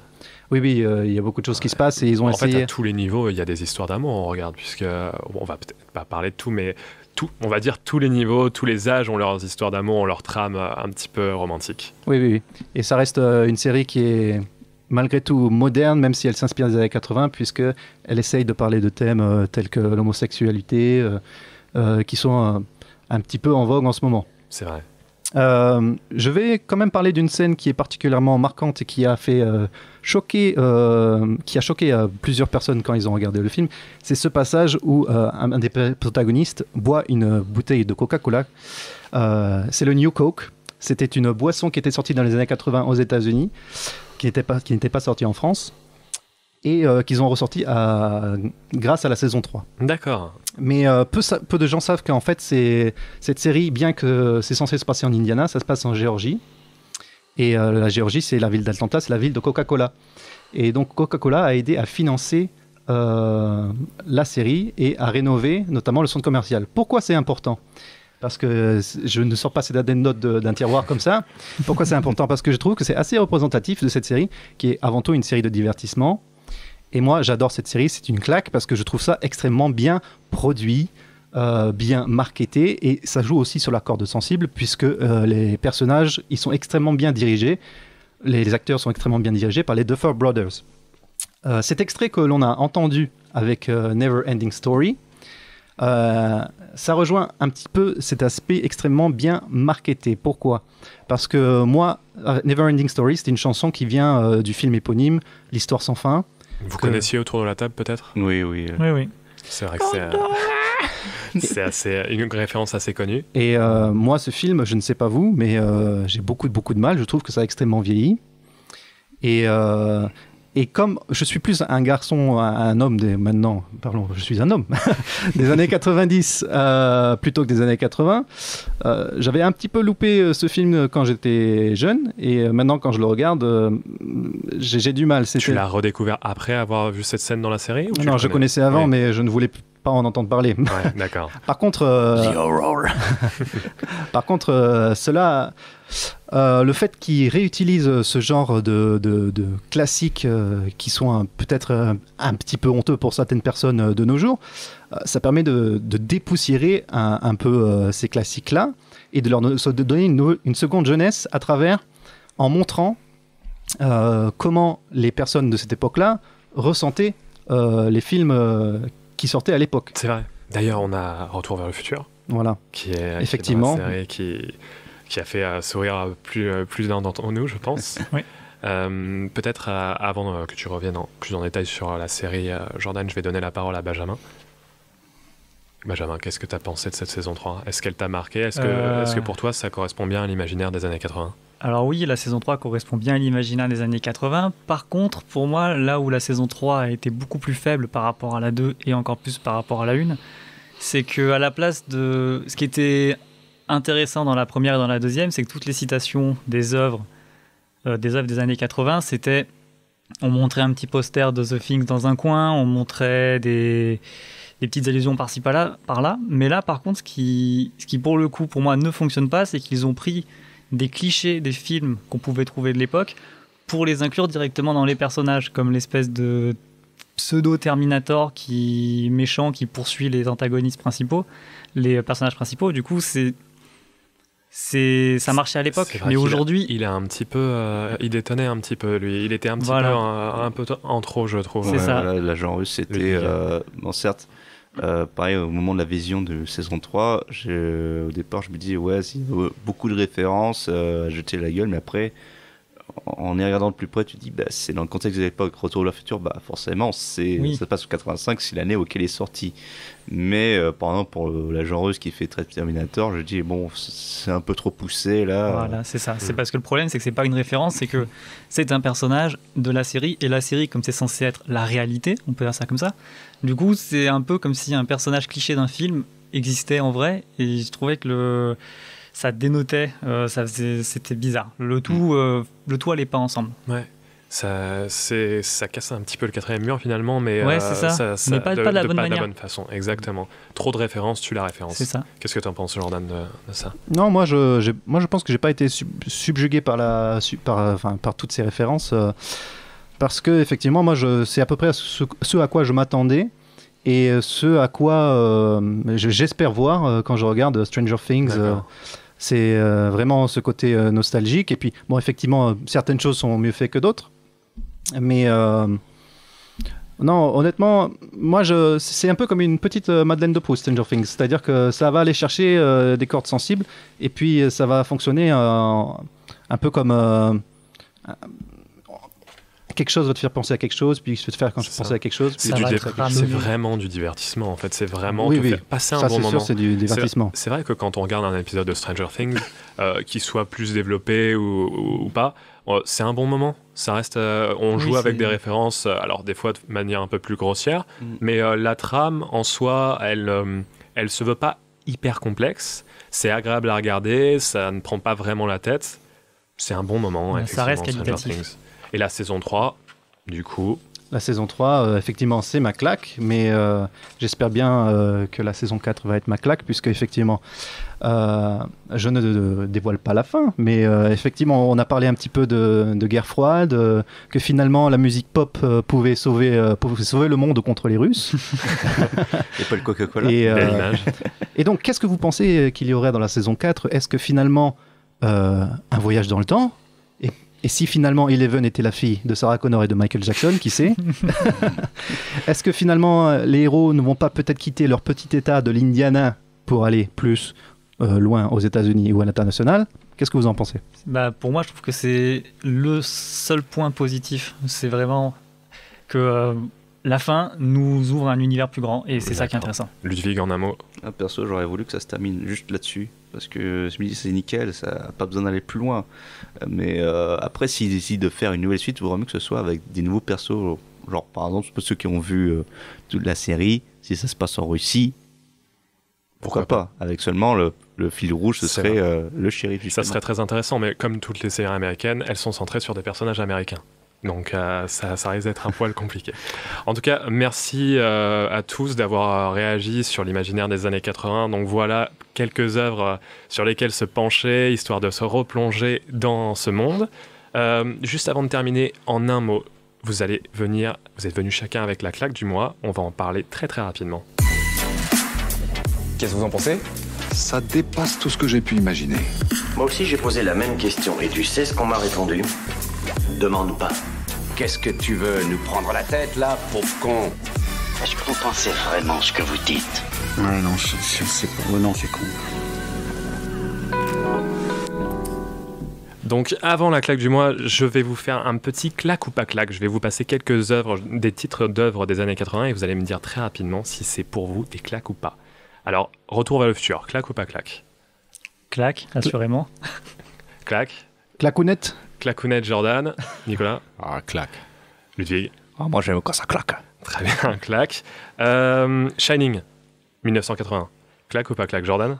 Claque, claque. C'est mon film préféré, donc forcément claque. Très bien. Nicolas? Claque. Vu l'impact que ça a eu, oui, claque. Ok. Même si on n'est pas fan. E.T., 1982. Jordan? Pas claque, désolé. Ah. Benjamin? La même, pas claque. Nicolas? Claque. Ludwig? Ouais, mitigé, je dirais. Pas claque. Allez, MacGyver. Claque pour le générique. Claque, Jordan. Moi aussi, claque. Benjamin, claque. Nicolas? Pas claque. Giga claque pour la coupe de cheveux et système D. Allez, Super Mario, 1985. Jordan, claque. Claque, obligé. Hein. Benjamin? Pas claque. Nicolas? Pas claque. Ludwig? La claque. SOS Fantôme, 84. Jordan? Pas claque. Benjamin? Pour moi, claque du coup, quand même. Nicolas? Pas vu. Ludwig? La claque. La claque. Ok. Full Metal Jacket, 87. Jordan? Claque. Benjamin? Je l'ai vu très tard, il est très bon, mais pas claque, malheureusement. Nicolas? Grosse claque. Ludwig? Énorme claque. Voilà, très bien. Indiana Jones, la saga. Jordan? Ça dépend desquels. On va dire... Allez, on va dire claque quand même, on sera gentil. Benjamin? J'ai vu que le 4 et j'ai honte, donc j'en parlerai pas plus. Oh my god. Oh my god. Dur. Nicolas? Jusqu'au 3. Et Ludwig? Pareil, jusqu'au 3. Je te raconterai le 4 si tu veux. Allez. Dallas. Ton univers impitoyable. J'étais obligé, tu m'as lancé. Ouais. Dallas, je n'ai pas vu. Voilà, effectivement, aucune rediffusion. Bon, voilà. Donc pas claque. Je ne sais pas. Moi non plus, Benjamin. jamais regardé. Nicolas? J'ai dû voir 1 ou 2 épisodes sur un malentendu, pas claque. Ludwig? T'as perdu un pari. Ça fait partie des années 80, mais c'est vrai, faut vraiment s'y accrocher. Pas une claque pour moi. Qui veut la peau de Roger Rabbit? Claque. Pas vu. Oh my god. Pas claque. Désolé. Pas claque, Nicolas. Si, grosse claque. Gros progrès dans l'animation en temps réel. Carrément. Blade Runner? Blade Runner, claque. Claque, forcément. Claque pour l'ambiance et le visuel. Et claque et petite dédicace pour les gens qui se disent fans de Blade Runner. Regardez le film en entier, c'est pas la peine de mettre des références à Blade Runner sans avoir vu le film. Merci. C'est vrai que c'est un film qui est devenu un petit peu à la mode. Voilà, un petit peu de sel. Allez, j'en ai 2 pour finir. Die Hard? Piège de cristal? Claque. Je l'ai pas vu. Je me rends Nicolas? compte que j'ai Grosse rien claque. vu. Oh la claque, mais oui. Ouais, ok. Et la musique de Madonna, Like a Virgin. Allez, claque ou pas claque? Je suis fan de la musique de Madonna, de Michael Jackson. C'est la claque. La claque pour Jordan. On va dire claque aussi quand même, c'est Madonna. Nicolas? De quoi on parle? The Queen of Pop. Alors, je sais pas. Non. Like a Virgin, la musique de Madonna. Like a Virgin. Si la technique la passe pas, je pourrais pas vous le dire. C'est très bien. Ludwig? C'est pas la claque pour moi. Ok. Bon. Non. Alors, juste avant de se quitter, vous allez nous donner votre recommandation du mois. La claque du mois, Jordan, pour toi, c'est... Alors, la claque du mois, c'est pour moi un film qui est sorti en août. C'est Once Upon a Time in Hollywood de Quentin Tarantino. Alors, encore une œuvre nostalgique, on peut dire, puisque cette fois, c'est plus la décennie années 60. Et en fait, je crois que je suis plus fan des années 60-70 que années 80. C'est juste cette idée de libération des mœurs, ce petit côté 68 que j'adore, que ce soit du côté français ou du côté américain. Et le film narre cette fameuse histoire horrible de l'assassinat de l'actrice Sharon Tate à la Tarantino. C'est-à-dire que c'est un film, une œuvre nostalgique, historique, reproduction historique à la Tarantino. Et pour moi, ça a été même, je crois, mon film préféré de Quentin Tarantino. Et de loin pour l'ambiance qu'il donne et sa représentation des années 60. Je te rejoins. Ça aurait pu être ma claque du mois, effectivement. J'ai adoré le film et j'ai trouvé effectivement que c'était mon Tarantino préféré avec Reservoir Dogs. Donc, la même. Voilà. Bon. Benjamin? Pour moi, ça sera Iris Space Opera by Justice. Donc Justice, c'est un film, pardon. C'est un groupe de musique électro français et ils ont fait une représentation unique de leur concert le 28 août au cinéma. Et donc c'était le concert suivi, alors pas le concert, une retransmission d'un concert en live, mais c'était un concert préparé dans un grand hangar avec une salle faite pour, avec des caméras faites pour, les mouvements de grue, etc. Et donc du coup ça a été une retransmission du film avec un documentaire sur comment ils ont fait cette expérience scénique. Et c'était juste fantastique. Si vous aimez le groupe et si ça sort en Blu-ray ou en DVD, achetez-le, regardez-le. Et en termes de... Il y avait un travail aussi gigantesque dans les lumières qui, pour le coup, je pense, toi, Ludwig, aurait potentiellement pu pas mal t'inspirer sur ton travail de photographie.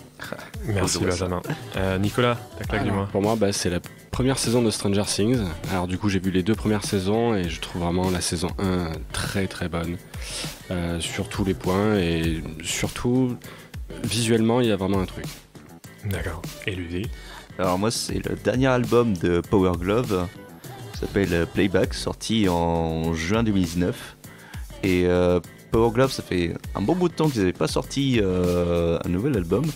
Et il se trouve que durant ce temps-là, ils ont posé quelques indices, genre envoyé quelques morceaux par-ci et là. Et une fois qu'ils ont mis la jaquette, on s'est dit putain, ça y est, on va faire enfin leur retour, les gars qui ont vraiment mis la synthwave sur le devant. Et c'est beaucoup d'instrumental, peut-être un morceau vocal. Mais tout cet album-là, ça te raconte une histoire, genre qui se passe dans les ruelles d'une ville fictive en 2043. Et juste à travers cette musique, on vit cette histoire-là qui pourrait tout droit sortir d'un film de cette époque-là. D'accord, super. Et ben moi j'avais une claque aussi, mais c'est exactement la même que la tienne, Jordan. C'est vraiment Once Upon a Time in Hollywood. C'était un super film. Le duo d'acteurs marche très bien. Même Margot Robbie est excellente. Et puis c'est une belle déclaration d'amour au cinéma faite par Tarantino. Donc encore une fois, je le recommande. C'est la fin de notre émission. Merci à tous ceux qui nous ont écoutés. Merci à vous autour de la table. Vous avez été super. C'était un très bel échange. Et merci à la technique. Et puis, merci à tous. Merci beaucoup. On se revoit le mois prochain. Merci. Salut. Ben.